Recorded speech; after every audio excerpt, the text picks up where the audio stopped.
السلام علیکم۔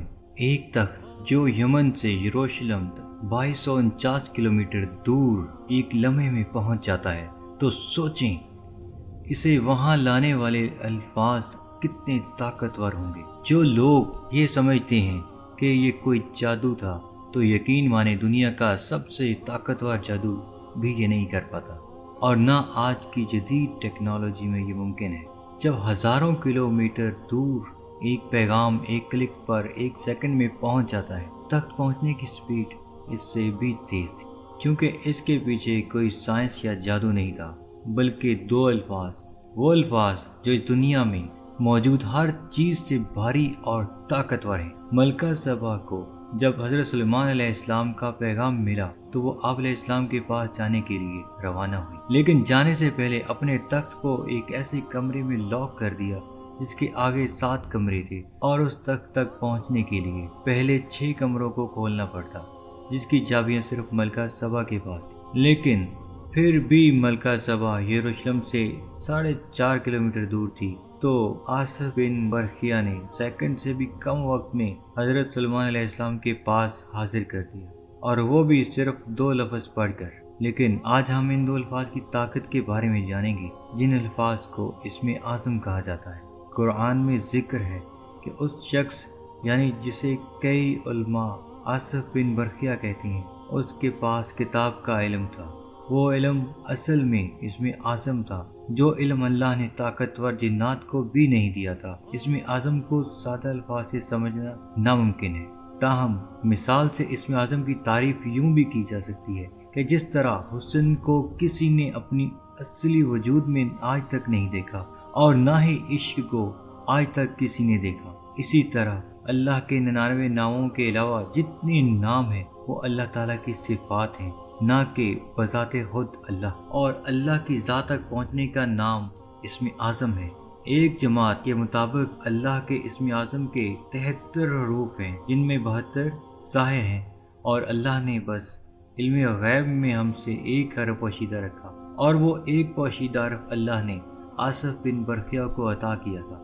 جماعت کے مطابق حضرت سلیمان علیہ السلام کے دربار میں اس دور میں آصف بن برخیا کی شکل میں حضرت علی رضی اللہ عنہ تھے، اور اسم اعظم ان کو حضرت سلیمان علیہ السلام نے سکھایا۔ کیونکہ آصف اصل میں حضرت سلیمان علیہ السلام کے خلیفہ ہونے کو تھے، تو ان کو ایک علم دیا گیا تاکہ عوام میں ان کی دھاک بٹھا دی جائے اور بعد میں کوئی اس پر اختلاف نہ کر سکے۔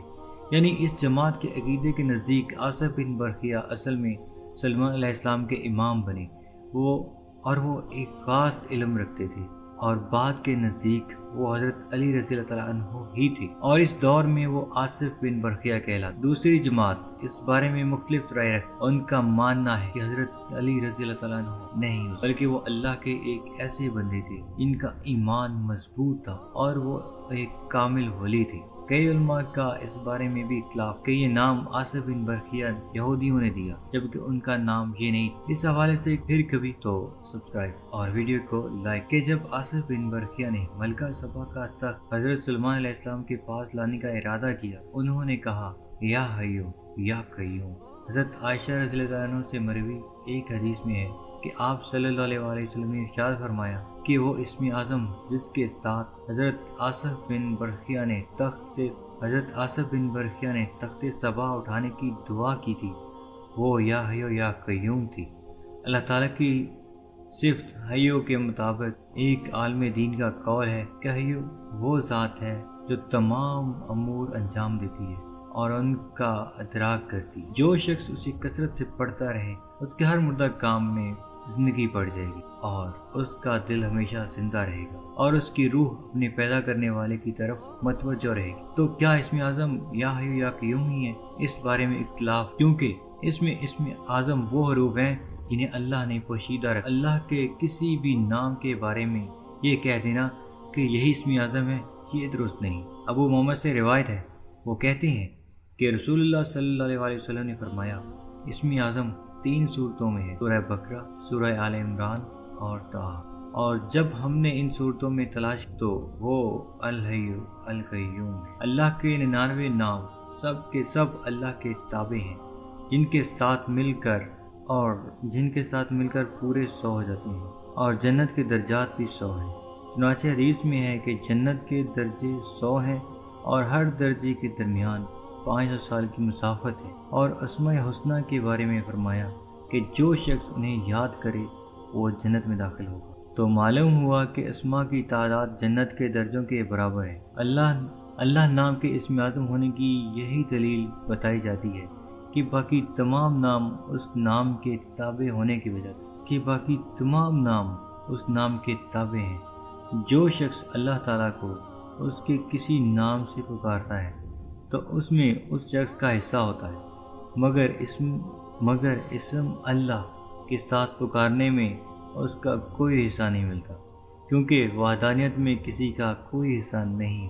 حضرت ابو سعید رحمۃ اللہ علیہ فرماتے ہیں کہ سب سے پہلے اللہ تعالیٰ نے اپنے بندوں کو ایک کلمہ یعنی اللہ کی طرف بلایا، جس نے اسے سمجھ لیا اس نے دوسرے کلمات کو بھی سمجھ لیا۔ اس لیے اللہ تعالیٰ نے قل هو اللہ فرما کر اہل حقیقت کے لیے کلام ختم کیا، پھر خاص کے لیے احد پڑھا، پھر اولیاء کے لیے اتنا اور فرمایا اللہ الصمد، اور پھر عوام کی خاطر اسے پورا۔ اکثر علماء اس پر متفق ہیں کہ اللہ تعالیٰ کا اسم اعظم اللہ اور اعلیٰ ہے۔ حضرت علی رضی اللہ عنہ کا ارشاد ہے کہ اسم اعظم حروف مقطعات میں ہے، اور جو شخص ان حروف کو ایک دوسرے کے ساتھ جوڑنا جانتا ہے تو وہ اسم اعظم سے ناواقف نہیں رہ سکتا۔ تو کیا اس کا مطلب یہ ہوا کہ حروف مقطعات ہی اسم اعظم ہے؟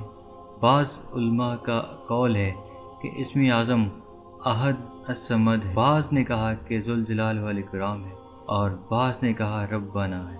اسم اعظم کے سلسلے میں مختلف روایات بیان کی گئی، جن سے یہ نتیجہ نکلتا ہے کہ جو شخص بھی اسم اعظم سے باخبر ہو جائے تو نہ صرف یہ کہ اس کی دعا قبول ہو جاتی ہے، بلکہ وہ شخص اسم اعظم کے ذریعے اس دنیا کا سب سے عجیب و غریب کام انجام دے سکتا ہے۔ لیکن اللہ کے ناموں میں کون سا نام اسم اعظم ہے، اس سلسلے میں واضح کچھ نہیں کہا جا سکتا۔ جیسے قرآن میں ان حروف مقطعات کے بارے میں کسی کو خبر نہیں کہ قرآن میں ان کا ذکر کیوں آیا اور ان کا مطلب کیا ہے۔